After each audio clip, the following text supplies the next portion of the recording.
දැන් මේ කියන්න යන්නේ ගොඩක් අය දන්නේ නැති කතා.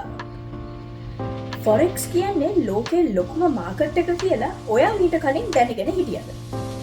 මේ ෆොරෙක්ස් කියන ටර්ම් එක ඇහුණ ගමන් ඔළුවට එන තවත් ටර්ම් එකක් තමයි ෆොරෙක්ස් ට්‍රේඩින් කියන්නේ.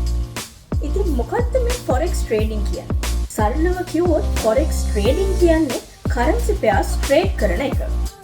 ඔයා එක කරන්සි එකක් සෙල් කරන ගමන් තව කරන්සි එකක් බයි කරනවා. උදාහරණයක් විදිහට ඔයා හිතනවා නම් ඩොලර් එකට වඩා යූරෝ එක ස්ට්‍රෝං වෙයි කියලා ඔයා යූරෝ USD බයි කරනවා. ෆොරෙක්ස් මාකට් එක ගැන තව ඉන්ට්‍රස්ටිං දෙයක් කියන්න. ෆොරෙක්ස් මාකට් එක පැය 24ම සතියේ දවස් 5ක් ඕපන්. මේ මාකට් එක ග්ලෝබල් ලෙවල් එකකින් ක්‍රියාත්මක වෙනවා වගේම හරිම ෆාස්ට්. ඕනම කෙනෙක්ට ඔපචුනිටිස් ගොඩක් ගන්න පුළුවන් තැනක්. ඉතින් මේ දේවල් ගැන ඔයාටත් ඉන්ට්‍රස්ට් එකක් තියෙනවා නම් ඔයාට try කරලා බලන්න පුළුවන්.